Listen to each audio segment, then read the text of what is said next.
બસ થોડું થોડું ચઢાવ ઉતરાવ આવશે, પણ આપણે તો એ ચાલુ રાખવાની છે. હવે આજની વાર્તા, આજે આપણે રામાયણનું ચિત્ર લઈશું. આપણે જાણીએ છીએ કે દશરથ રાજાને 3 રાણી. મોટા રાણીનું નામ કૌશલ્યા, પછી સુમિત્રા અને કૈકેયી. કૌશલ્યાના પુત્ર શ્રી રામચંદ્રજી અને સુમિત્રાને 2 પુત્ર, એક લક્ષ્મણ અને બીજા શત્રુઘ્ન, અને કૈકેયીને 1 પુત્ર, એનું નામ ભરતજી.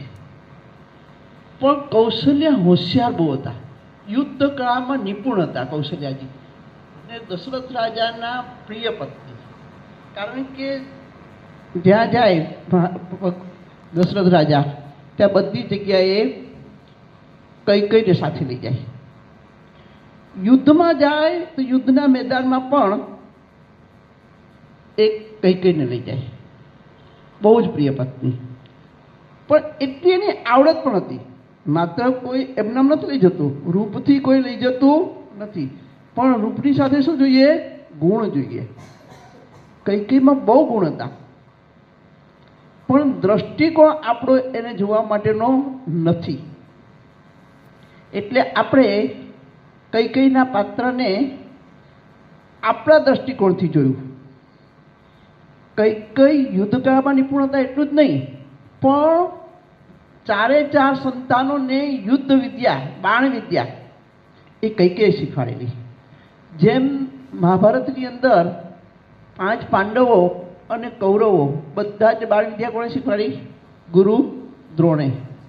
બાળ વિદ્યા ગુરુ દ્રોણે શીખવાડી ને. એવી રીતે આ 4 સંતાનોને કૈકેયી, માતા કૈકેયી યુદ્ધ વિદ્યા શીખવાડે, એમાં ખાસ બાણ વિદ્યા. પછી એક દિવસ કૈકેયી કે ચાલો આજે આપણે ખુલ્લી જગ્યામાં જઈએ. ત્યાં ગયા, ત્યાં એક પીપળાનું પાન હતું, પીપળાનું વૃક્ષ હતું. એટલે કે આ વૃક્ષ ઉપર એક પક્ષી છે, તમને દેખાય છે? એટલે બધાએ કીધું હા. એટલે કે પહેલાં આપણે ભરતનો વારો. ભરતને કહે કે બાણ ઉપાડ અને પક્ષીને વીંધી નાખ. ભરત કે માતા આવું તો કંઈ હોતું હશે? એ નિર્દોષ પક્ષી આપણું શું બગાડ્યું છે?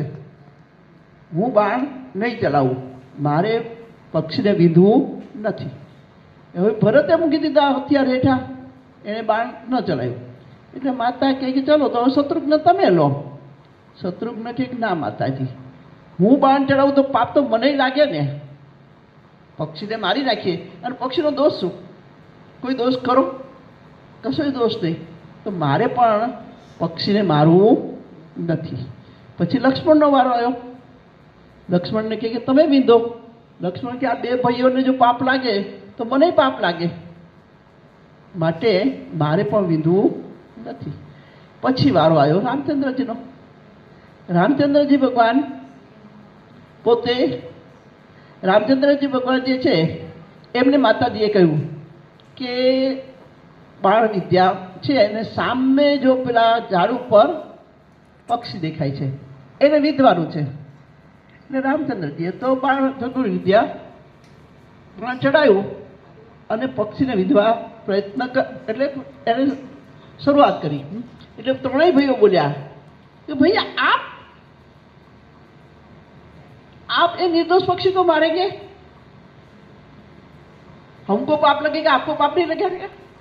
तो कहते कि जो भाई आ एक तो गुरुની આજ્ઞા છે અને બીજું માતાની આજ્ઞા છે. મારી માતાએ મને આજ્ઞા આપી કે એ પક્ષીને વીંધી નાખ, અને બીજું અત્યારે એ આપણા ગુરુ છે, અને ગુરુની આજ્ઞા અવિચારણીય. ગુરુ જે આજ્ઞા કરે એમાં બહુ વિચારવાનું હોય ને, કારણ કે ગુરુ આપણને જે શિક્ષા આપે છે તો એની અંદર સાચી શિક્ષા આપતા હોય ને, એટલે તરત જ કઈ કહે છે કે શાબાશ રામચંદ્ર, શાબાશ તમે તો.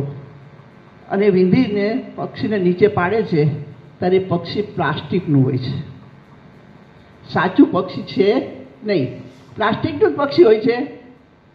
અને ત્યારે માતા કઈ કહે છે કે પરીક્ષા તો લેવાની હતી. રામચંદ્રજીની દ્રષ્ટિ બહુ ઊંચી છે, માટે એ આટલા માત્ર અયોધ્યાના રાજા તરીકે ચાલે એવી જરૂરિયાત નથી. એમને તો આખા વિશ્વ ઉપર પોતાનું સામ્રાજ્ય જમાવવાનું છે.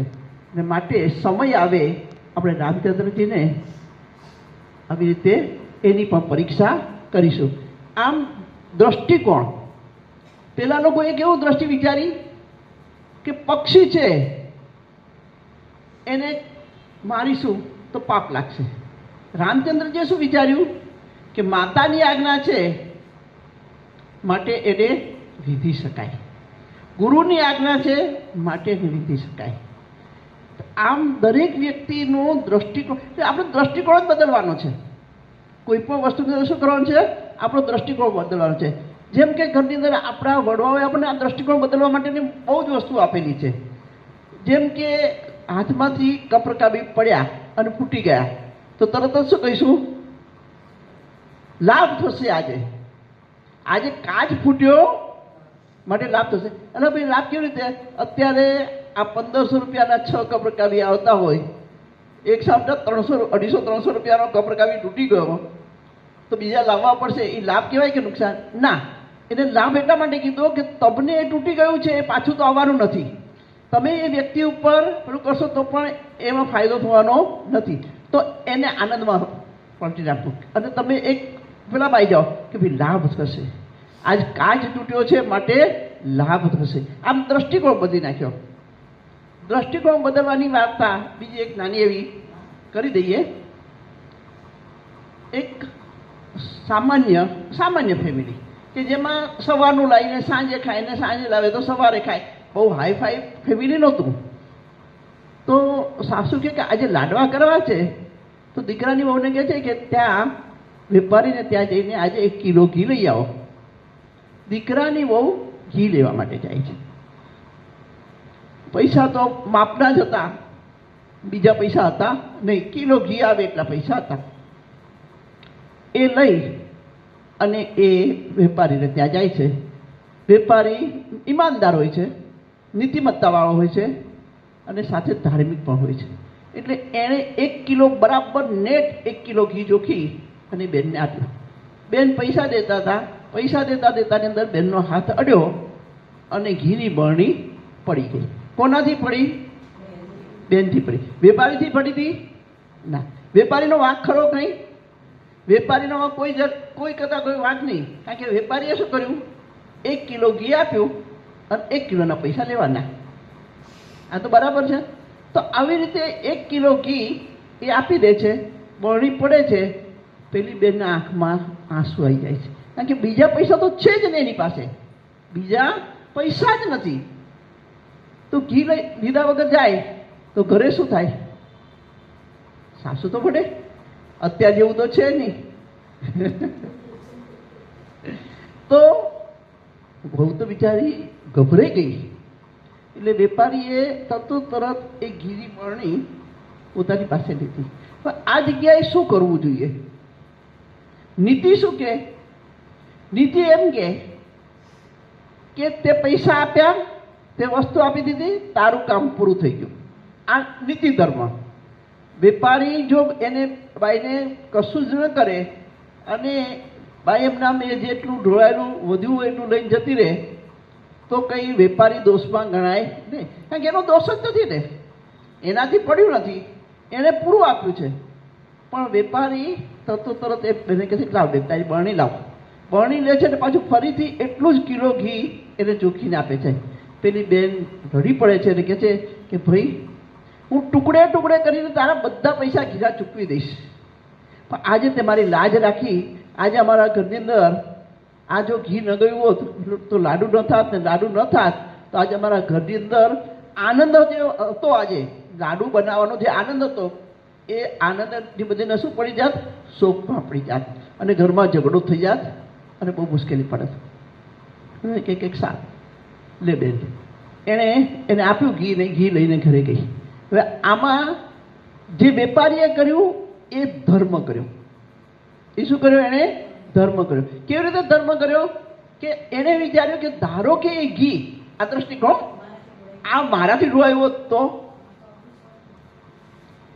આ વસ્તુ મારાથી થઈ હોત તો મને નુકસાન હતું જ તે.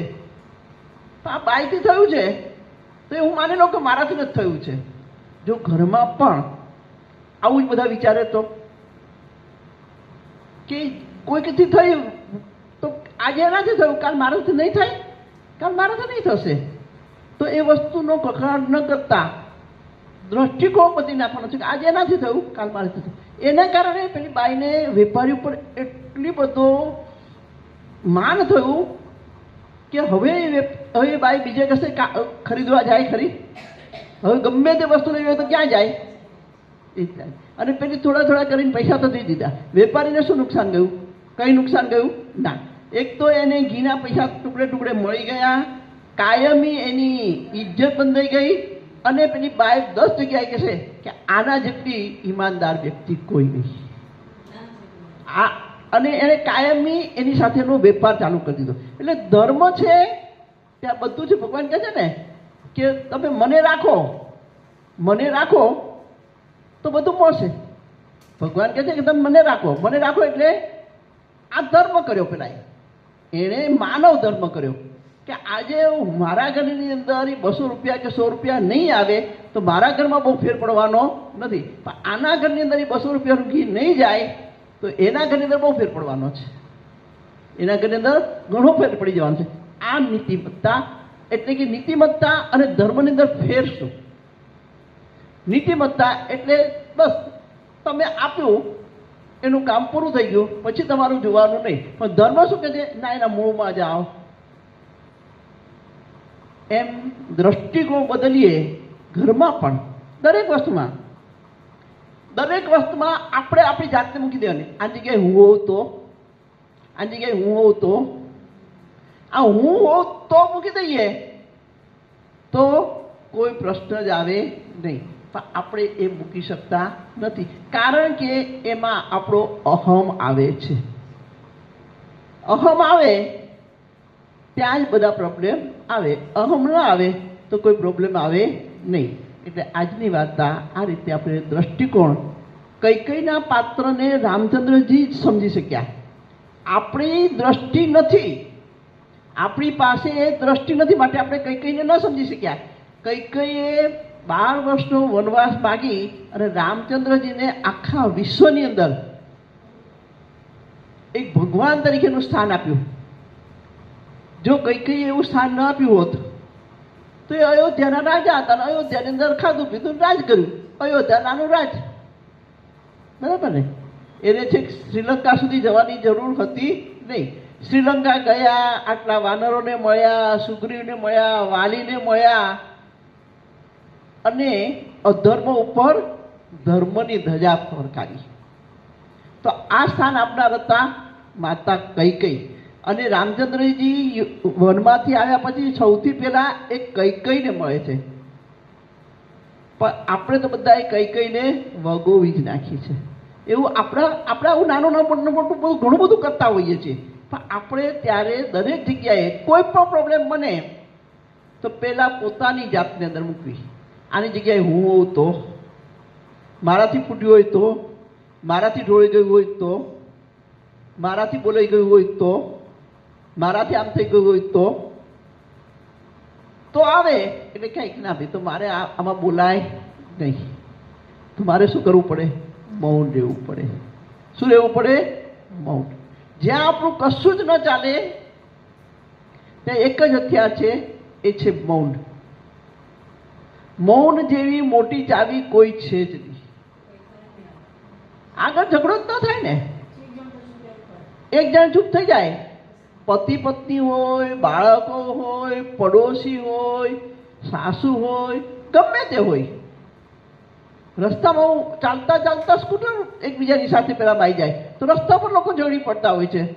ત્યારે આપણે કહ્યું આજે એનાથી થયું, કાલ મારાથી થશે તો, આજે એનાથી સ્કૂટર ભટકાઈ ગયું, કાલ મારાથી ભટકાઈ જશે તો કે ભાઈ જવા દો, પૂરું થઈ ગયું, સોરી. એકબીજા હાથ મિલાવીને છૂટા પડી જાઓ તો ઝઘડો લાંબો થાય. પેલું તો એનું તો વાગ્યું ઓછું હોય, પણ પછી જે ઝઘડો થાય ને એમાં મારામારી થાય ને એમાં જે મારામારી થાય પછી લોહી નીકળે વધારે થાય, એના કરતાં વધારે નુકસાન કર્યું. પણ જ્યારે તમને કોઈ પણ પ્રસંગ બને ત્યારે પોતાની જાતને ત્યાં મૂકી દેવી. અસ્તુ. જય સ્વામિનારાયણ. સૌથી પહેલા આપણે શું કરવાનું છે? હાથ આગળ, જમણો હાથ આગળ, અને we made it. ખુશ ના? we made it, right? તો પછી આટલો જુસ્સો, હું આટલું બધું લાઈફ આમ જુસ્સો લઈને આવું છું, એટલો જુસ્સો જોઈએ ને સામે મને. તમે આટલા બધા છો, હું તો એકલી જ છું. સૌથી પહેલા તો આપણે લાસ્ટ ટાઈમ અપેક્ષા વિશે જાણ્યું. અપેક્ષા કેવી રીતના, ક્યાંથી આવે, કયા પાસા છે, કયા માર્ગ છે, એટલે સ્તોત્ર શું, એનું ઓલ્ટરનેટિવ થિંકિંગ પણ આપણે જોયું કે એ સ્તોત્રને મૂળમાંથી પકડીએ, એનો અપેક્ષાઓને મૂળમાંથી પકડીએ તો પછી એને છોડી બી શકાય, કારણ કે સમજણ આપણને પડે. અને ધીરે ધીરે જ્યારે શાંતિથી એ જે એક પળ પહેલા જ્યારે આપણે જે બી પ્રત્યુત્તર આપીએ એના એક પળ પહેલા જે બી આપણી શાંતિથી, ધારો કે એને તમે એટલે ટાઈમ આપો ને, થોડો એક મોમેન્ટ તમે આપો ને તો એનો જવાબ જુદો હોય છે.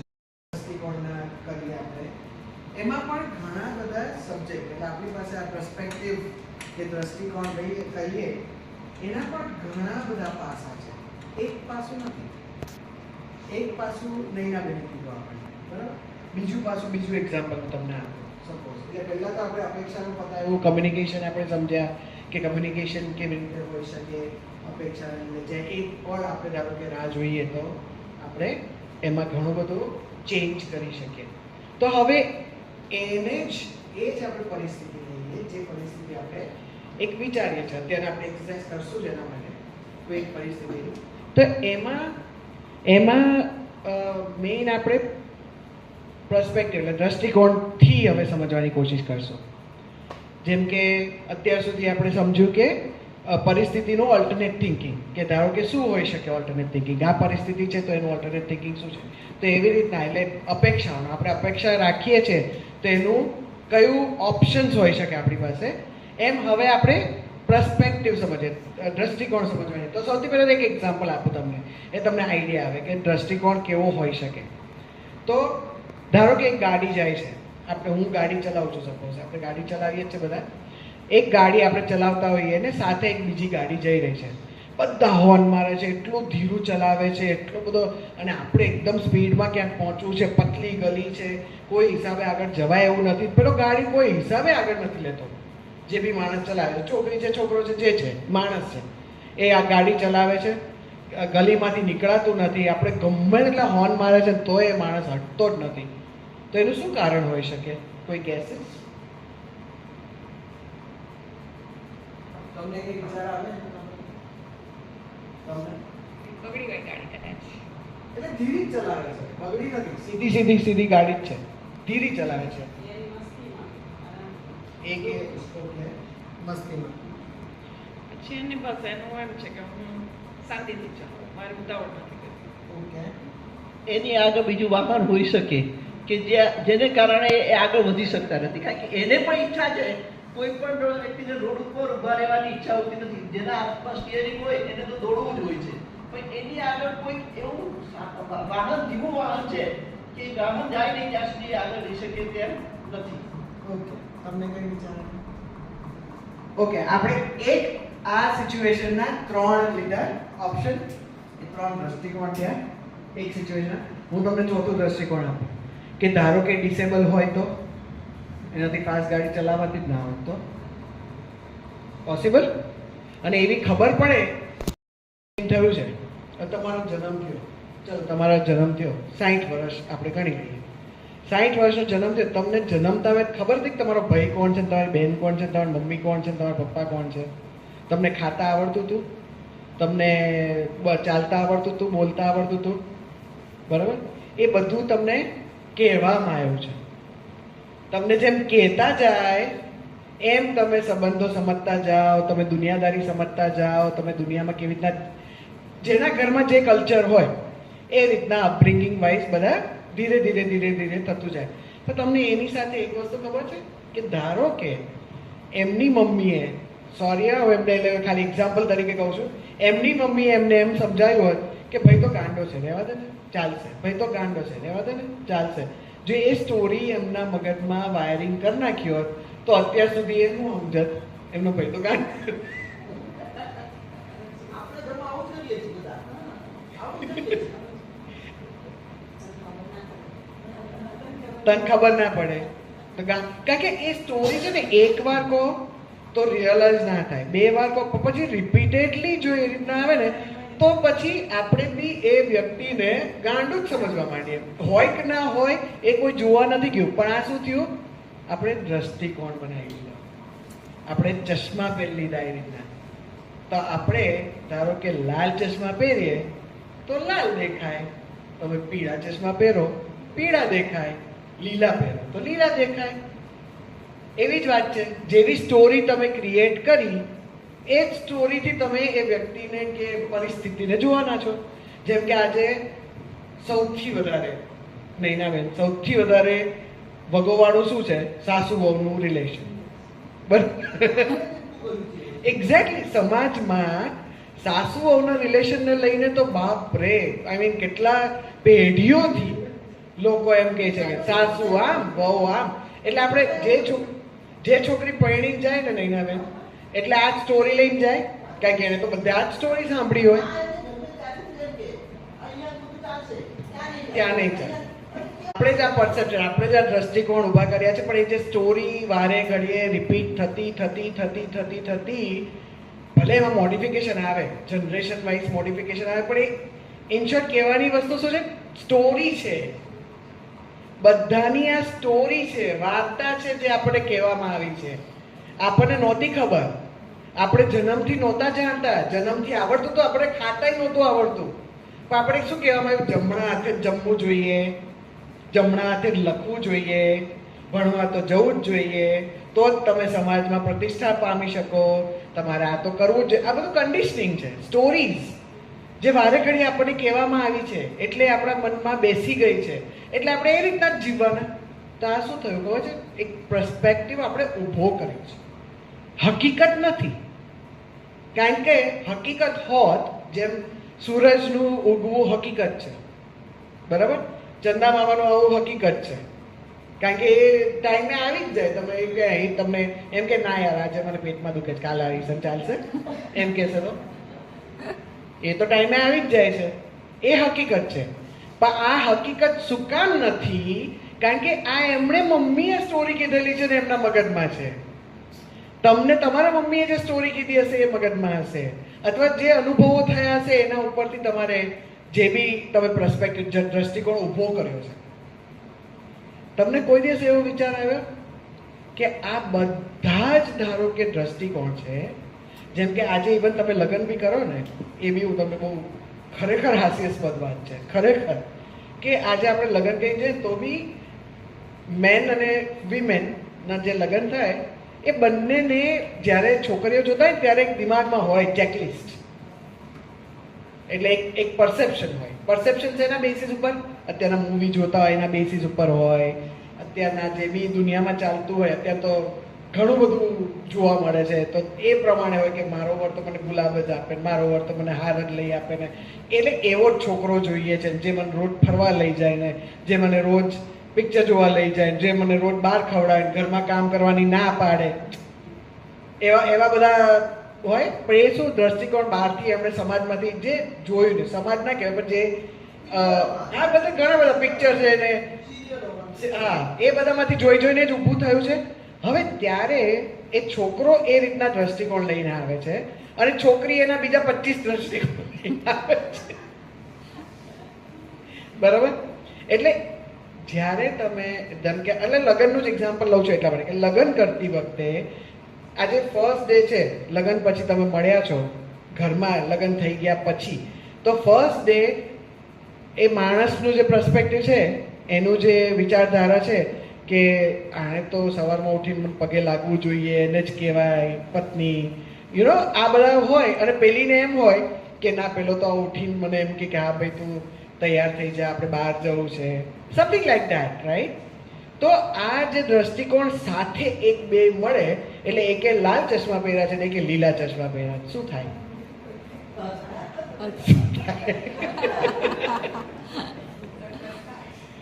સેમ સ્ટોરી સાસુ વહુની. પેલી કે સવારના યાર 6 વાગી ગયા, હજી પેલી ઉઠી નથી, મારી સાસુ તો મને આમ ભૂક્કો કાઢી નાખે, 6 વાગ્યામાં બાયણા ખખડાવે, પેલા જમાનામાં બાયણા ખખડાવતા. બરાબર? તો અને હવેલી વહુ શું કે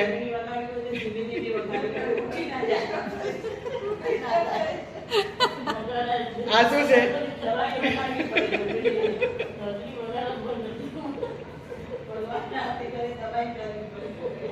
આ શું છે? દ્રષ્ટિકોણ. બિકોઝ આપણને સ્ટોરી એવી કહેવામાં આવી છે, શરૂઆતથી સ્ટોરી રિવાયર થયેલી છે. બરાબર?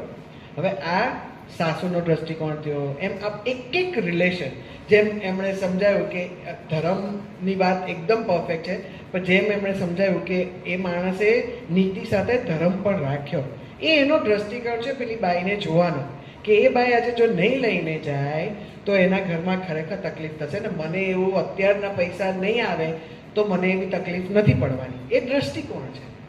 એમ એક રિલેશનમાં એક વ્યક્તિ સાથે આપણે દ્રષ્ટિકોણથી જ જોતા હોઈએ છીએ. આપણે ચશ્મા પહેરીને જ જોતા હોઈએ છીએ, આપણી સમજણ પ્રમાણે, આપણી કેળવણી પ્રમાણે, આપણી સ્ટોરીઝ પ્રમાણે.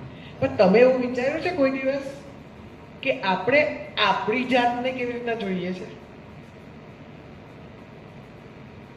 આપણે આપણી જાતને કેવી રીતે જોઈએ?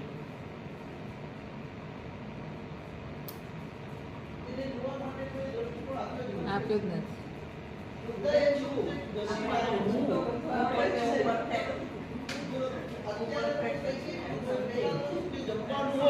તો વધ્યું હોય તો સ્ત્રીએ ખાવાનું, ન વધ્યું હોય તો કંઈ નહીં. શાક વધ્યું તો એના ભાગે આવે, નહીંતર કંઈ નહીં. આ બધું નાનપણથી એવું ઘર કરી ગયું છે, એવું ઘર કરી ગયું છે કે આજની તારીખમાં પણ હજી આપણે જમતા હોઈએ તો પેલા વિચાર થાય છોકરાએ બધાએ ખાઈ દીધું પછી હું જમીશ. પહેલા આપણે જમી શકતા નથી, અને ધારો કે બેસાડી દીધા હોય તો પણ આપણને મનમાં એમ થાય કે પછી પડ્યું રહે. આપણને અંદરથી જે ઘુસાડી દીધું છે, આ ઘુસાડી દીધેલું છે સ્ટોરી, એ સ્ટોરી છે. હા, અને પહેલેથી નાનપણથી નથી એવું કીધું છે ભૈલાને આપી દે, કંઈ પણ હોય તો ભાઈને આપી દે, કંઈ હોય તો ભાઈને આપી દે, પપ્પા માટે રાખો, ભાઈ માટે રાખો. એટલે આપણા મગજની અંદર એ વસ્તુ ઘુસાડેલી છે. Exactly my point. એટલે આ વસ્તુ આપણે પણ આપણા માટેનું એક છે ને, આપણે પણ એક આપણા પોતાના માટેનો દ્રષ્ટિકોણ હોય છે. આપણે પણ છે ને આપણે પરોક્ષ ભાવે બી આપણી જાતને આપણે જજ કરતા હોઈએ છીએ. એ તમને ધારો કે એટલું ઓબ્વિયસ ના હોય અને આપણે કદાચ એટલું નથી જોતા ધ્યાનથી કે ખુદ બી જે અંદર સ્ટોરીઝ ચાલતી હોય છે ને એમાં આપણે આપણી જાતનું જજ કરતા હોઈએ છીએ. તો કેવી રીતે હોય? સપોઝ કે જોયું, આણે મને પૂછ્યું નહીં, મને તો લાલ કલર ગમે છે, એણે તો લીલો કલર લાવીને આપ્યો છે. તો લાલ કલર ગમે છે એ ખરેખર તમને ગમે છે કે તમારી સ્ટોરી છે? એ કોઈ દિવસ વિચાર્યું છે કે તમે તમારા માટે કેવી સ્ટોરીઝ ઊભી કરી છે? હું તો બહુ જ કામ કરું છું, હું તો આટલા મારા ઘસાઈ ગયા ચપ્પલ મારા, તો પુરુષોને બી એવું, કોઈને બી, એની હ્યુમન બીંગ, હું એકલી સ્ત્રીઓની વાત નથી કરતી, બધાને એવું હોય છે, પોતાના માટે એવું હોય છે. એમ કે ને પોતાના ગુણ માયલા ગુણ મહાદેવ જાણે. બરાબર? પણ એ જ વાત કે ધારો કે તમે તમારા માટેનું બી જે દ્રષ્ટિકોણ ઊભું કર્યું છે, તમે તમારા માટે પણ સ્ટોરી ઊભી કરી છે. તમને શું કામ કહું છું તમને, જો ડિફરન્સીસ બતાવું તમને. ધારો કે આમની સ્ટોરી જ હકીકત હોત, રાઈટ, તો તમારા વિચાર ત્યાંના વિચાર સેમ હોત કે નહીં? અને ધારો કે તમારા માટે સ્ટોરી હકીકત હોત, તો તમારા હસબન્ડના ઓપિનિયન કેમ જુદા તમારા માટે? કોઈ ના બી, આઈ મીન કોઈ બી રિલેટિવની વાત કરું છું, તો કેમ જુદા હોઈ શકે? એટલે આપણી સ્ટોરી અલગ અને લોકો આપણને કયા દ્રષ્ટિકોણથી જુએ છે એ અલગ જ હોય છે. પતિ હશે એની રીતે જોશે, કારણ કે એણે બી પેલા 4-5 ટીક કરેલા હોય, એમાંથી માંડ ભેગા રહીને એ 20માંથી 5 મળતા હોય, ગુણ મળતા હોય. અને સોલંકી સાહેબ છે તો એ લોકોએ એક સાથે સમાજ સેવા કરવાનો, તો એ ગુણ મળેલા જ છે ને. સો હું નેગેટિવ જ નથી વાત કરતી, હું પોઝિટિવ બી વાત કરું છું. બધી વસ્તુની વાત છે, બધાના અલગ અલગ રીતના ગુણ મળે. રહેતા તમે એકબીજાને સમજીને તમે ગુણ મળાવો. બટ જે હું તો શરૂઆતની વાત કરું છું કે એમને તમે ઇન્ડિવિજ્યુઅલ કોઈ બી માણસ લો તો એના પોતપોતાના દ્રષ્ટિકોણ હોય છે, પોતાના માટે પણ હોય છે. એવરી રિલેશન, આપણે મંદિર જઈએ તો અલગ અલગ લોકો આપણને અલગ રીતે જોશે, આપણે પિક્ચર જોવા જઈએ તો અલગ લોકો આપણને જોશે, આપણે રેસ્ટોરન્ટમાં જઈએ તો અલગ લોકો, કારણ કે રેસ્ટોરન્ટમાં જઈએ એટલે બધા જમવા જ આવ્યા હોય, તો ઓબ્વિયસલી જમવાના જ બેમાં લોકો તમને જોવાના છે. કોઈ એમ નહીં સમજે કે અહીંયા લોકો ભજન કરવા આવ્યા છે. કોઈ સમજશે એવું? એટલે આ એક સોશિયલ દ્રષ્ટિકોણ છે. બધી જ વસ્તુમાં એક ખાસ વસ્તુ એ જોવાની છે કે તમે તમારી જાતને કેટલા, કારણ કે જેટલું તમારું જાતને તમે સમજશો ને કે તમારી કેટલી સ્ટોરીઝ છે, તમારા કેટલા દ્રષ્ટિકોણ ખુદના માટે છે, એ જેટલું સમજશો ને તમે, ત્યારે તમને ખ્યાલ આવશે કે તમે ઓથેન્ટિસિટી, તમે જે છો અને તમે જે ધારીને બેઠા છો એમાં કેટલો બધો તફાવત છે. ખ્યાલ આવે છે? કોઈ ક્વેશ્ચન? કોઈ સવાલ? શું સમજ્યા તમે? આપણે આપણા માટે જાત માટે ધારણાઓ કરી રાખેલી છે, અને ધારણા પ્રમાણે ન થાય ત્યારે આપણે દુઃખ થાય છે. Very good. આટલી જ વસ્તુ છે. આપણે ધાર્યું હતું કે આજે ઘરે જઈશું ત્યાં બહુ આપણા માટે ચા બનાવશે, ચા ન બનાવી, બસ આટલું દુઃખ. આપણી ધારણા, કારણ કે આપણે જોયું કે જ્યારે આપણી મમ્મી બહારથી આવતી હતી ત્યારે આપણા ભાભીએ આ બનાવ્યું હતું, હવે નહીં બને તો આપણે દુઃખ થાય છે. આટલી જ વસ્તુ છે. પણ આપણે જ્યારે અપેક્ષાઓ અથવા તો ધારણાઓ છોડી દઈએ છીએ ત્યારે આપણે દુઃખ થતું નથી. પણ ત્યારે અહમ નીચો આવે છે. અને ઘણી વખત એવું થાય, કારણ કે મારા ભાઈ સાથે વાત થતી હોય તો એને કહું, મને કે બેન કેટલે સુધી છોડવું, એમ ક્યાં સુધી છોડવું કરીએ પણ ક્યાં સુધી છોડવું એમ.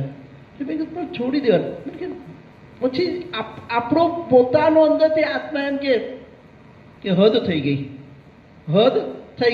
એટલે કે આપણને પણ કોકે પાયેલું છે.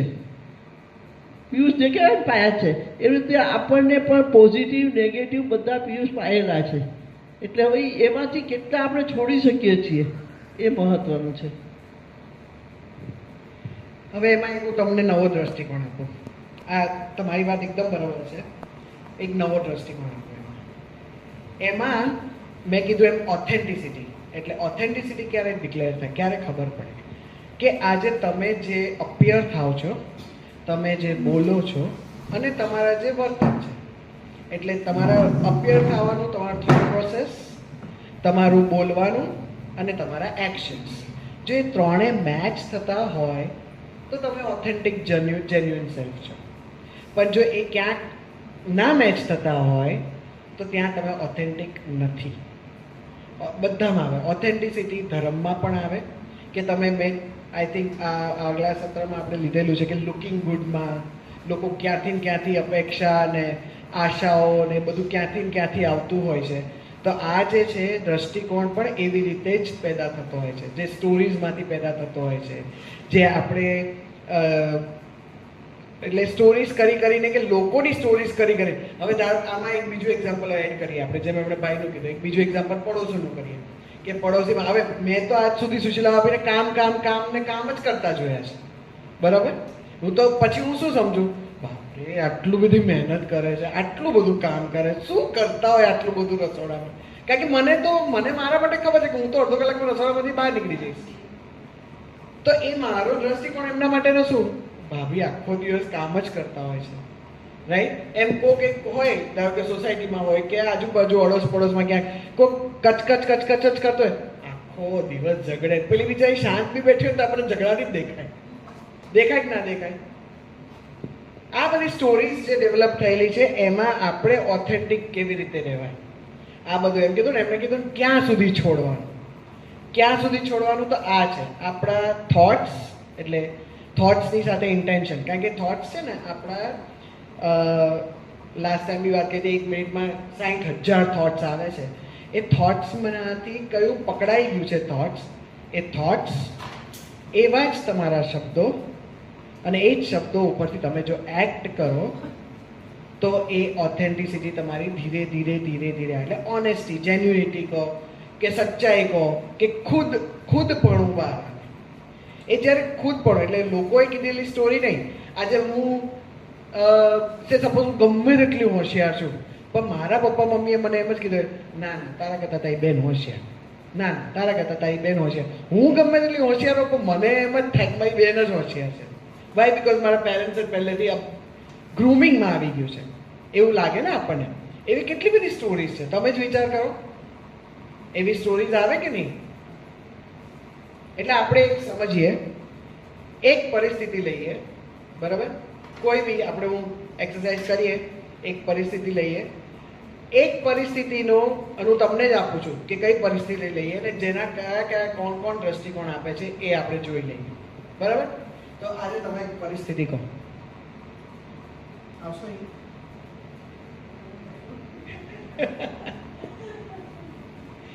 કોઈ બી એક પરિસ્થિતિ લો, કોઈ બી, આઈ એમ નોટ ટોકિંગ અબાઉટ, આપણે કોઈ ઘરની ઘરેલું વાતો નથી કરવી, કોઈ બી એક પરિસ્થિતિ લો.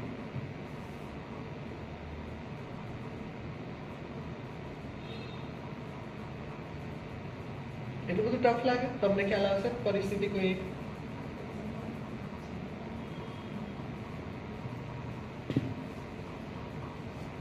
તમે કોઈ વસ્તુ ખરીદવા માટે જાઓ છો અને ત્યાં એવી પરિસ્થિતિ ઊભી થાય કે તમારે એ ખરીદવું કે ન ખરીદવું એવો પ્રશ્ન પણ ઊભો થાય, અથવા તો ત્યાં એવી વ્યક્તિઓ સાથેનો સંપર્ક થાય કે તમને એમ થાય કે આમાં મારે શું કરવું. આવું ઘણી વખત આપણને થતું હોય છે. આ પરિસ્થિતિ થઈ. અથવા તો કોઈ લગ્ન પ્રસંગે ગયા અને ત્યાં પણ પરિસ્થિતિઓ ઊભી થતી હોય છે કે આપણને એમ થાય કે આ લગ્નની અંદર આપણે આનંદ લેવો કે આનંદ નહીં લેવો. કારણ કે ઘણી વખત અપમાન થતું હોય, ઘણી વખત આપણને જે બધાય કરતાં આપણે કંઈક, કોઈક વખત આપણા કપડાથી આપણને ક્ષોભ થતો હોય. બધાએ ખૂબ સારા કપડાં પહેર્યા હોય, એના કરતાં આપણે થોડા જુદા ડિફરન્સ હોઈએ તો પણ આપણે ક્ષોભ થતો હોય. પરિસ્થિતિ, કારણ કે આપણને ખબર ન હોય અને આપણે પહેરી લીધું હોય અને ત્યાં ગયા પછી પરિસ્થિતિ. ઘણી કેવી પરિસ્થિતિ થાય કે તમે સરસ મજાના તૈયાર થયા અને એમ થાય કે વટ પડી જશે અને ત્યાં જાઓ તો ચંપલ તૂટી જાય. આ પરિસ્થિતિ એ બહુ જ પેલી પરિસ્થિતિ છે.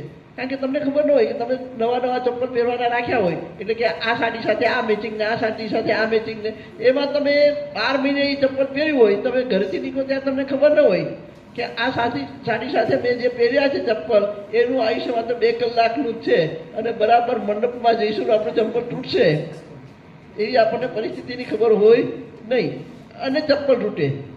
આ પરિસ્થિતિ ઊભી થાય ત્યારે શું કરવું? સરસ સરસ સરસ સરસ. તમે જે પરિસ્થિતિનું કીધું ને એમાં લોકો શરમાઈ જાય, લોકોને સેલ્ફ કોન્શિયસ થઈ જાય. મેઇન વસ્તુ સેલ્ફ કોન્શિયસ થઈ જાય. કેમ થઈ જાય? અચ્છા ચાલો હવે આના રીઝન્સ આપો એટલે હું તમને પછી સમજાવું કેમ થઈ જાય સેલ્ફ કોન્શિયસ. સેલ્ફ કોન્શિયસ આગળ આપણે ઉતરતા હા, આપણી ઇમેજ ડાઉન થઈ ગઈ.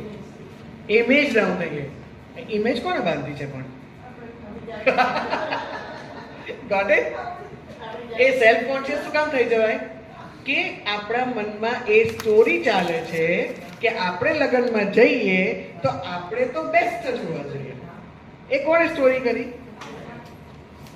આપણને આગળથી શીખવાડવા, એટલે નાનપણમાં પેલું મારીને શીખવાડવામાં આવ્યું હોય કે ના ના સારા કપડાં પહેરવાના, લગ્નમાં જઈએ છે, પ્રસંગમાં જઈએ છે, 10 જણા જોશે, 10 જણા કેવું જોશે, એટલે જે અમુક પ્રતિષ્ઠિત લોકો એ લોકો એની પ્રમાણે પહેરશે, અમુક લોકોની પાસે જે બેસ્ટ તૈયાર થઈ જશે. કેમ?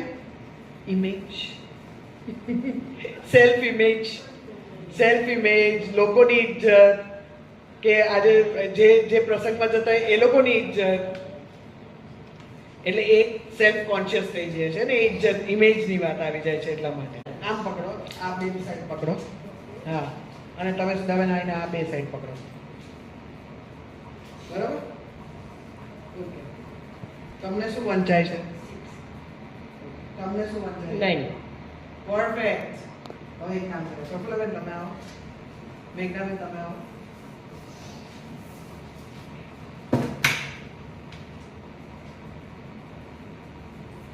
થોડું ઊંઘ ઉડાડીએ. શું દેખાય છે? તો આ જ સિચ્યુએશન આપણી નથી હોતી દર વખતે. ઓપોઝિટ ની વાત નથી.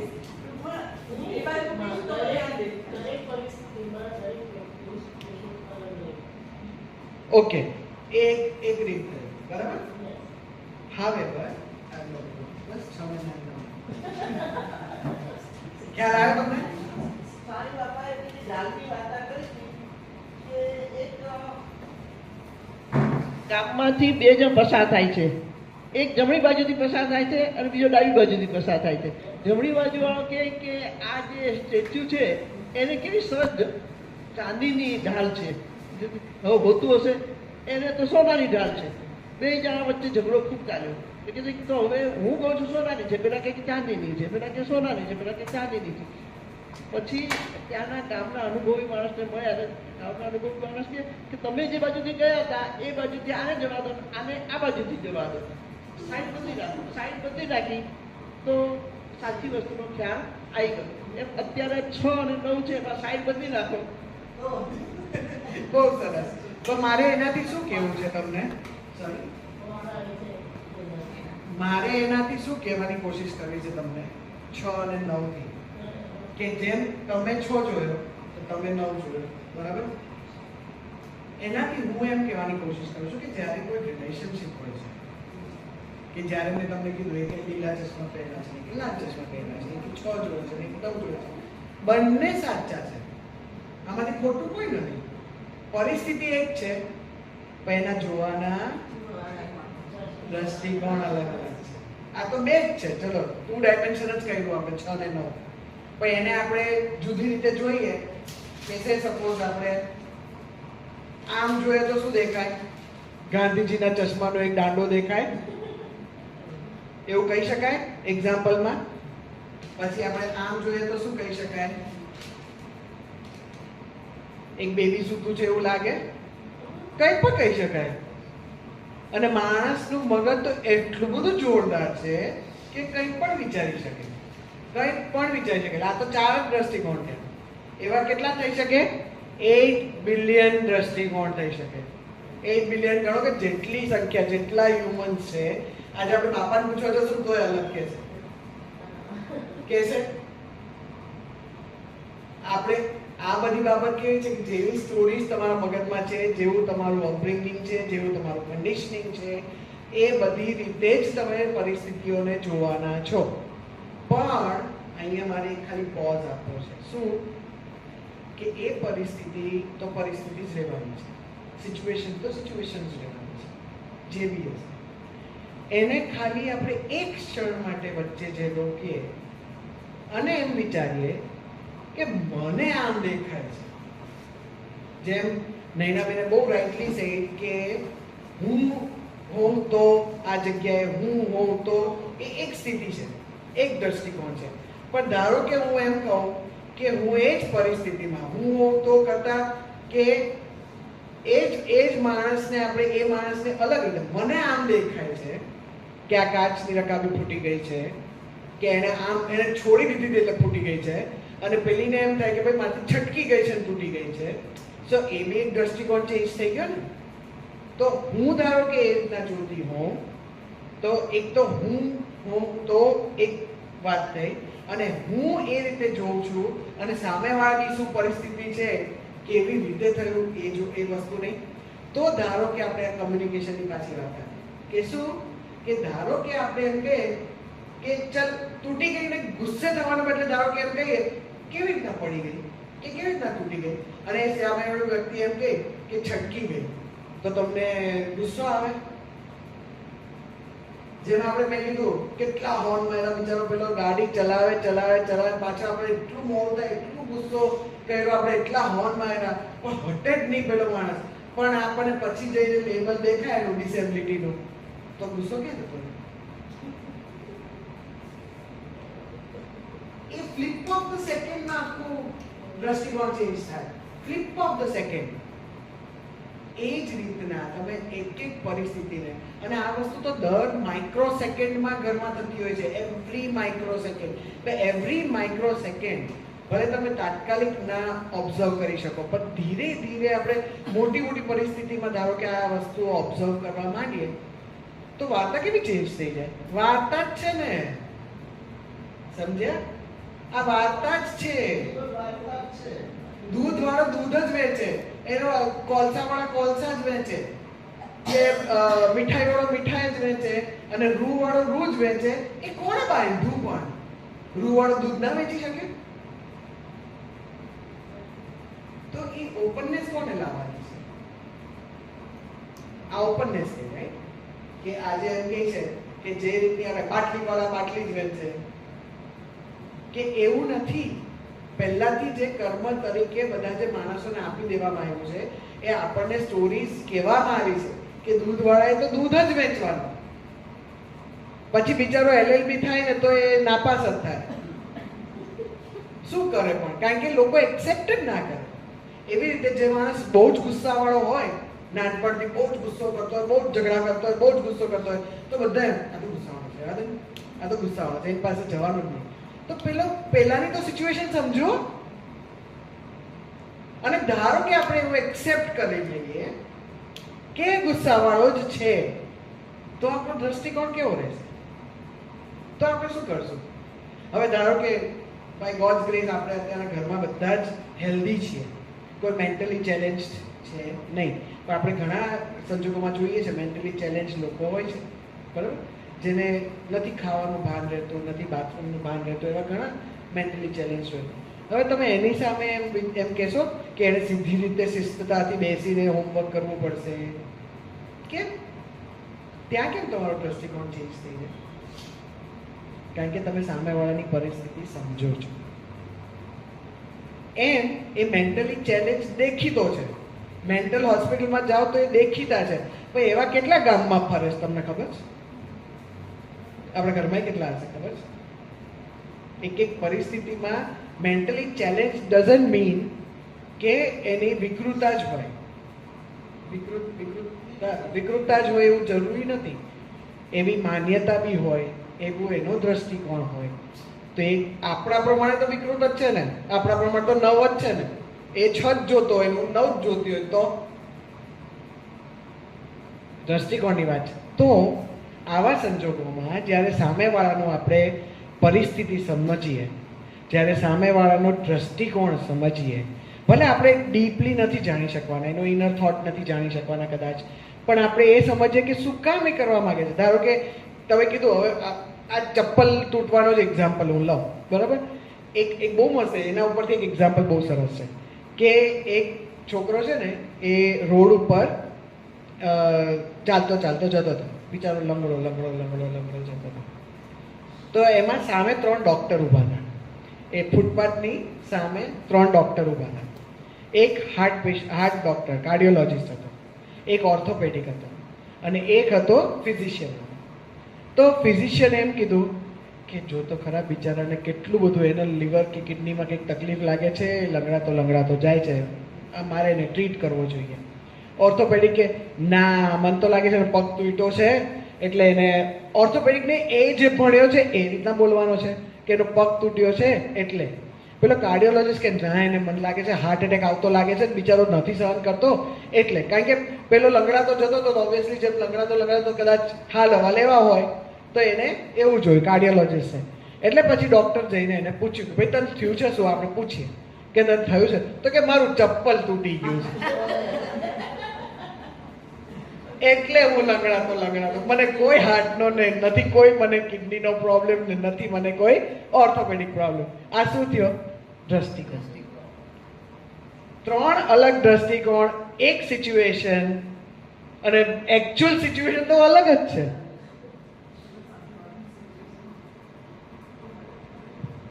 ખ્યાલ આવ્યો? એટલે જ્યારે આપણે અને આપણા જે વાત કરીએ આપણી જસ્ટ ઘરની રોજિંદી વાતમાં, કે જ્યારે આપણે એમ સમજવાની કોશિશ કરીએ કે સામેવાળો કઈ પરિસ્થિતિથી આ બોલવાની કોશિશ કરે છે, એ કયા, એટલે આમાં ઘણું બધું ઇન્વોલ્વ હોય છે કે કયા એના એ જે પેરામીટર ચેકલિસ્ટમાંથી પીળા ચશ્માથી વાત કરે છે કે લાલ ચશ્માથી વાત કરે છે, એ આપણે જોવાનું છે. આપણે શું કામ જોવાનું છે એવી હું તમને કહું. એવું નથી કે આપણે સુધરવા માટે હું તમને કહું છું કે તમે જ સમજદાર, આપણે જ સમજદાર બનવાનું છે, એવી વાત નથી. વાત એટલી છે કે આપણે શાંતિ જોઈએ છે. આ બધું શું કામ આપણે દ્રષ્ટિકોણ જોવાની જરૂર છે કે સામેવાળાનું જોવાની જરૂર છે? કારણ કે અલ્ટિમેટલી શાંતિ આપણને મળવાની છે. અને આપણે શાંત, તો જેમ કીધું એમ, ફર્સ્ટ આપણે શાંત, આપણું કુટુંબ શાંત, આપણું ફેમિલી શાંત, આપણું કુટુંબ શાંત, આપણો સમાજ, આપણી કમ્યુનિટી બધું જ શાંત. પણ ખુદ સ્વ, એટલે પહેલો તો હોમવર્ક આપવાનું છે મારે તમને આ વખતે. કારણ કે લાસ્ટ ટાઈમથી હોમવર્ક કોઈ આપ્યું નથી મેં તમને, એટલે આ વખતે હોમવર્ક છે કે દ્રષ્ટિકોણ તમારા માટેનો તમારે શું છે એ 5 સેન્ટેન્સીસ લખવાના છે. પોતાના માટેનો, આપણે બીજા કોઈ નથી.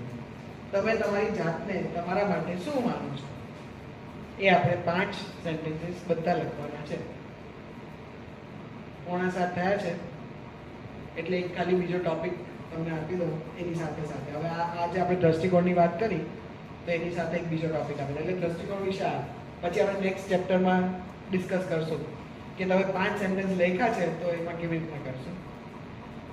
હવે આ જ સિચ્યુએશન, એક જ પરિસ્થિતિને આપણે, જેમ એમણે જે સંબોધીને કીધું કે હું એમાં હોઉં તો એ એક સિચ્યુએશન કે તમે એ પરિસ્થિતિની અંદર ઉતરીને પરિસ્થિતિને સમજો છો. બરાબર? હું એમ કહું કે એ પરિસ્થિતિને તમે એરિયલ વ્યૂથી સમજો તો, એટલે કેવી રીતે? એક એનો એક્ઝામ્પલ આપો કે ધારો કે રસ્તો છે, તમે ઊભા છો કોઈ રસ્તા ઉપર ઊભા છો, અને રસ્તા ઉપર તમે ઊભા રહેશો તો તમને એક સાઈડ દેખાશે, બીજી સાઈડ દેખાશે, ટ્રાફિક ને કાર ને બધું તમારી હાઈટ પ્રમાણે તમે બધું જોશો. પણ એ જ વસ્તુ તમે ગેલેરીમાંથી જોતા હશો કે તમે 11મા માળેથી એ જ વસ્તુ જોતા હશો તો ફરક પડે ને, આખો વ્યૂ ચેન્જ થઈ જાય. તો આનાથી હું એમ કહેવા માંગુ છું કે જો આપણે પરિસ્થિતિમાં અંદર ઉતરીને, જેમ કહ્યું એમ કે હું એની જગ્યાએ હોઉં તો, અથવા એ સામેવાળાની પરિસ્થિતિ સમજીએ, એ રીતને આપણે, that is also one of the point કે સામેવાળાની પરિસ્થિતિ સમજીએ અથવા રિયલ પરિસ્થિતિને સમજવાની. જે પેલા બિચારો છોકરો તૂટેલા ચપ્પલમાં જતો હતો એવી બી પરિસ્થિતિ હોઈ શકે, 3 જુદા જુદા દ્રષ્ટિકોણ હોઈ શકે. પણ હું એમ કહું કે ધારો કે પરિસ્થિતિથી બહાર આવીને જોઈએ તો એને ડિટેચમેન્ટ કહેવાય. કારણ કે ડિટેચમેન્ટ કેવી રીતે? તો ડિટેચમેન્ટ એ રીતના કે પરિસ્થિતિ તમને કંટ્રોલ નથી કરતી, તમે એ પરિસ્થિતિને જોઈને તમારું રિએક્શન કંટ્રોલ કરો છો. That is detachment. ડિટેચમેન્ટ એટલે આપણે અહીંયા વૈરાગ્ય નથી કહેતા, ડિટેચમેન્ટ એટલે આપણે કેરલેસ નથી કહેતા. પરિસ્થિતિ તો બધાની સેમ જ રહેવાની છે, રહેવાની જ છે. પરિસ્થિતિ ક્યાંય જતી નથી રહેવાની, એની એ જ છે, ત્યાંની ત્યાં જ રહેવાની છે. એટલે તમે જે કહો છો ને નૈનાબેન, જે તમે એનું તમને આન્સર આપો છો, આન્સર ના કહેતો ઓલ્ટરનેટ થિંકિંગ આપો છો કે એમણે કીધું ને ક્યાં સુધી છોડવાનું. ક્યાં સુધી છોડવાનું એક તો પહેલી વસ્તુ કે આપણું ઇન્ટેન્શન, વર્ડ અને એક્શન મેચ થવું જોઈએ. બીજું ક્યાં સુધી છોડવાનું? પરિસ્થિતિની બહાર નીકળી જવાનું.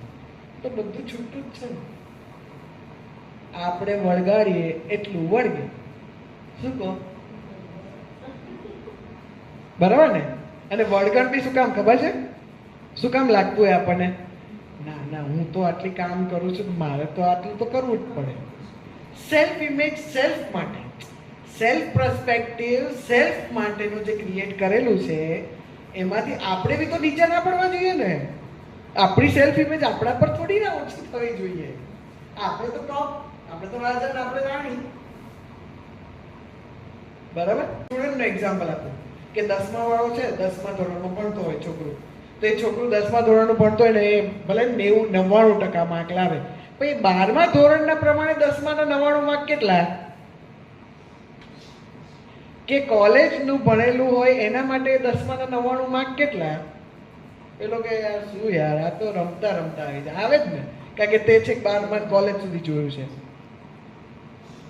જેમ તમે તમારું એક્સપાન્શન, આ પર્સપેક્ટિવનું એક્સપાન્શન કરવાની વાત છે, જેમ તમે એક્સપાન્શન કરતા જાઓ અથવા તમે ડિટેચ મેનરમાં, કારણ કે તમે 10મામાં એ છોકરાને કેટલી બધી ઇફેક્ટ થતી હોય, એને વોમિટો થતી હોય, એને એક્ઝામ આવે તો એને તકલીફ થતી હોય, પણ આજે 12મા ધોરણવાળો શું કહેશે? કારણ કે બહાર નીકળી ગયો પરિસ્થિતિથી, એટલે એ શું કહેશે? આમાં શું વોમિટ કરવાનું, આમાં શું તકલીફ થાય છે તમને, આટલું એક્ઝામ ના અપાય ત્યાંથી. એટલે પરિસ્થિતિમાં રહેવું અને પરિસ્થિતિની બહારથી એ પરિસ્થિતિ જોવામાં કેટલો બધો ફરક પડી જાય આપણા રિસ્પોન્સનો, આપણી પ્રતિક્રિયાનો કેટલો ફરક પડે. So that is detachment. Detachment એટલે પરિસ્થિતિથી અલગ રહીને પરિસ્થિતિ જોવે. ધારો કે આજે કોઈ ઝઘડો થયો છે, ઘરમાં આજે કઈ વસ્તુ લાવી છે અને કોઈ ઝઘડો કરે છે, બસ હસબન્ડ કહે છે કે ના મારે તો આ બ્રાઉન કલરની જ ખુરશી લાવી છે, એ લોકો ના યાર મારે, એટલે સ્ત્રીને તો લેડીઝને તો વધારે હોય ને કે ના મેચિંગ ખુરશી લાવી છે, મેચિંગ ખુરશી લાવી છે, ના આપણે પિંક કલરની ખુરશી લાવી, પેલો કે બ્રાઉન કલરની ખુરશી લાવીએ. બરાબર. અને પછી આપણે એમ સિચ્યુએશનને બહારથી નીકળીને કેવી રીતના જોવાય કે આપણા ડ્રોઈંગ રૂમનો કલર કયો છે, કે એની સાથે શું મેચ થશે, કેવી ટાઈપના આપણા મહેમાનો આવવાના છે, તો બંનેનો કલર ચેન્જ થઈ જશે કે નહીં? એટલે પરિસ્થિતિની અંદર અને પરિસ્થિતિની બહારમાં કેટલો બધો ચેન્જ થઈ જાય. કારણ કે પરિસ્થિતિની બહાર જ્યારે તમે આવો છો ત્યારે તમે એમ નથી વિચારતા કે મારું શું કે આનું શું, ત્યારે શું વિચારો છો? રિયાલિટી શું છે, એકચ્યુઅલમાં શું કરવું છે. લગ્નમાં બી એવું થતું હોય છે, તમે એક એક સિચ્યુએશન, તો કેટલી બધી સિચ્યુએશન આપી શકો, એમ કેટલી બધી સિચ્યુએશન થઈ શકે કે જેમાં આ રીતે થાય ને. તો આપણે હવે અહીંયા વિરામ આપીએ આ ટોપિકને, કારણ કે આને થોડુંક પછી ફરીથી સમજશું. પણ આ હોમવર્ક કરવાનું છે બધાએ કે 5 સેન્ટેન્સીસ તમારા ખુદના માટેના પરસેપ્શન. હા, એક્ઝેક્ટલી, વેરી ગુડ. સ્કૂલમાં માય સેલ્ફ ઉપર નિબંધ 5 સેન્ટેન્સ લખશો તો ચાલશે. 5 સેન્ટેન્સ, ભલે મેં કોપી કરવાનું નથી, આજુબાજુનું જોવાનું નથી, મનમાં આવે એ જ કરવાનું છે, મનમાં આવે એ જ લખવાનું છે. બરાબર. પછી હું બીજી એક્સરસાઇઝ આપીશ, મજા મસ્ત એક્સરસાઇઝ છે. ઓલરાઈટ, ચલો અસ્તુ. આજનું મારું આપણે ધૂન ચાલુ કરીએ અને પછી જય ઘનશ્યામ સ્વામિનારાયણ ગાદી. જય ઘનશ્યામ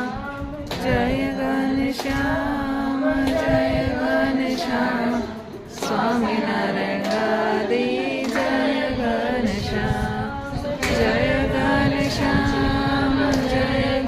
ઘનશ્યામ સ્વામિનારાયણ ગાદી. જય ઘનશ્યામ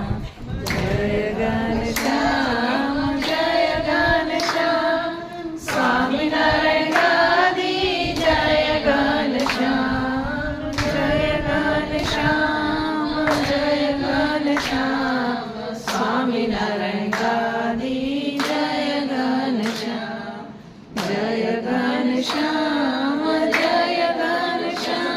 સ્વામિનારાયણ ગાદી. જય ઘનશ્યામ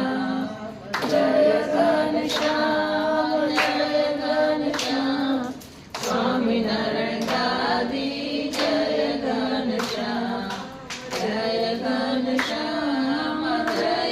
ઘનશ્યામ સ્વામિનારાયણ ગાદી. જય ઘનશ્યામ સ્વામિનારાયણ ગાદી. જય ઘનશ્યામ ચોખાડી રે જમુન તાળ જીવન જમવારી રે વરુઈ કાઠ ગની પોળી.